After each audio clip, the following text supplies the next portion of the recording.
দক্ষিণ কলকাতার ল কলেজে যে গণধর্ষণের ঘটনা ঘটেছে, সেই গণধর্ষণের ঘটনাকে ঘিরে এই মুহূর্তে রাজ্যের শাসক দল তৃণমূল কংগ্রেস জোড়া চাপে রয়েছে।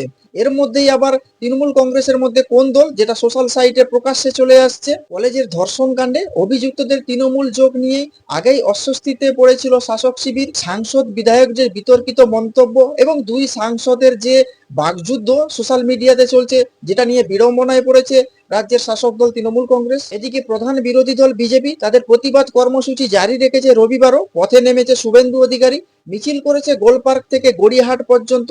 আগামী 2রা জুলাই কসবা অভিযানের ডাক দিয়েছে বিরোধী দলনেতা শুভেন্দু অধিকারী। এছাড়াও রবিবার রাজ্যের নানা প্রান্তে সন্ধ্যায় মশাল মিছিল বের করেছে বিজেপি। রবিবার ঘটনাস্থলে গিয়েছিলেন জাতীয় মহিলা কমিশন। মনে করা হচ্ছে রাজনৈতিক অস্ত্র তো বটেই, প্রশাসনিক দিক থেকে শাসক দল তৃণমূল কংগ্রেসকে চাপে ফেলার চেষ্টা করছে বিজেপি। কসবা কাণ্ডে মহিলা কমিশন স্বতঃপ্রণোদিতভাবে পদক্ষেপ করে কলকাতা পুলিশ কমিশনার মনোজ ভার্মার সঙ্গে যোগাযোগ করে। এখনো পর্যন্ত কি কি পদক্ষেপ করা হয়েছে তা 3 দিনের মধ্যে বিস্তারিত রিপোর্ট আকারে কমিশনের কাছে জমা দিতে বলা হয়েছে।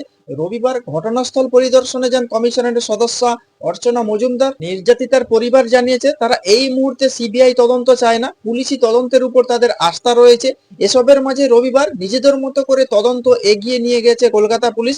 শনিবার রাতেই ঘটনার পুনর্নির্মাণ করেছিল তদন্তকারীরা। নির্যাতিতাকে ঘটনাস্থলে নিয়ে যাওয়া হয়েছিল। পুলিশ সূত্রে খবর 2 ঘন্টার বেশি সময় ধরে ঘটনার পুনর্নির্মাণ করা হয়েছে কলেজ ক্যাম্পাসে। এরপর রবিবার নির্যাতিতা এবং অভিযুক্তদের ডিএনএ নমুনা সংগ্রহ করা হয় ধর্ষণ কাণ্ডের তদন্তে।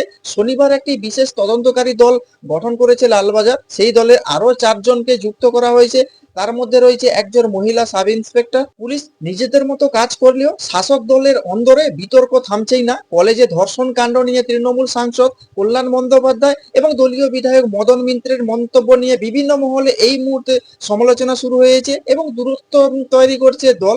জানিয়ে দেওয়া হয়েছে দুই নেতা যা মন্তব্য করেছে সেটা তাদের ব্যক্তিগত, তা নিয়ে ফুঁসে উঠেছে কল্যাণ বন্দ্যোপাধ্যায়। পাল্টা সুর চড়ান সোশ্যাল সাইটে, যা নিয়ে কল্যাণ বন্দ্যোপাধ্যায় ও মদন মিত্রকে আক্রমণ করেছেন কৃষ্ণনগরের তৃণমূল সাংসদ মহুয়া মৈত্র।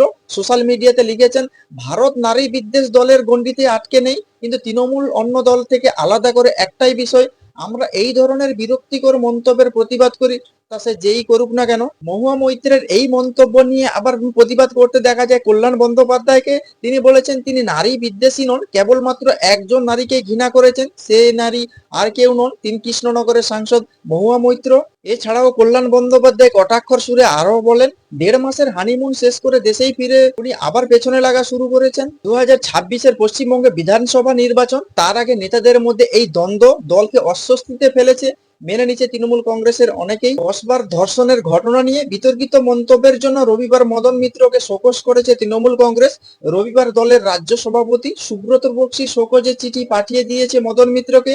3 দিনের মধ্যে জবাব দিতে বলা হয়েছে এবং চিঠিতে বলা হয়েছে কসবা কাণ্ড নিয়ে মদন মিত্র যে মন্তব্য করেছে তাতে জনসমক্ষে দলের ভাবমূর্তি ক্ষতিগ্রস্ত হয়েছে, তাই তাকে কারণ দর্শানোর নোটিশ দেওয়া হচ্ছে। কসবার সাউথ ক্যালকাটা ল কলেজের ক্যাম্পাসের ভেতরে ছাত্রীকে ধর্ষণের অভিযোগ উঠেছে, যা নিয়ে রাজ্য রাজনীতি এই মুহূর্তে তোলপাড়। যে 3জনের বিরুদ্ধে নির্যাতিতা অভিযোগ তুলেছে তারা তৃণমূলের ছাত্র পরিষদের সদস্য। এই ঘটনার পরিপ্রেক্ষিতে তৃণমূলের তরফ থেকে সাংবাদিক বৈঠক করে জানানো হয়েছিল অপরাধীদের দৃষ্টান্তমূলক শাস্তি নিশ্চিত করা হবে। রবিবার বিজেপির পক্ষ থেকে কন্যা সুরক্ষা যাত্রা কর্মসূচি আয়োজন করা হয়। গোলপার্ক থেকে গড়িয়াহাট পর্যন্ত মশাল মিছিলে অংশ নেন বিজেপির নেতা কর্মীরা।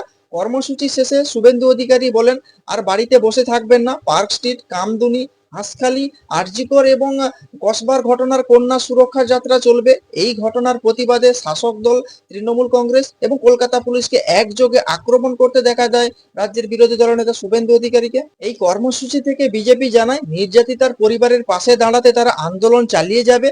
রবিবার আরজিকর প্রসঙ্গ তুলে নবান্ন অভিযানে ডাক দেন বিরোধী দলনেতা শুভেন্দু অধিকারী। আরজিকরের ঘটনা নিয়ে পশ্চিমবঙ্গ সহ গোটা ভারতবর্ষ তোলপাড় হয়ে গিয়েছিল। 2026-এর বিধানসভা নির্বাচন, সেই বিধানসভা নির্বাচনের আগে দক্ষিণ কলকাতার ল কলেজে যে গণধর্ষণের ঘটনাকে নিয়ে যেভাবে ঝাঁপিয়ে পড়েছে, যেভাবে আন্দোলনের ঝাঁস তুলছে, একই দিকে তৃণমূলের বিধায়ক সাংসদরা যেভাবে বাকযুদ্ধে জড়িয়ে পড়ছে, যা নিয়ে চরম অস্বস্তিতে এই মুহূর্তে শাসক দল তৃণমূল কংগ্রেস। আপনারা কি বলবেন এইসব নিয়ে? যদি কোনো কিছু বলতে চান তাহলে অবশ্যই কমেন্টস বক্সে কমেন্টস করুন আর নজর রাখুন চিন্তা টিভিতে।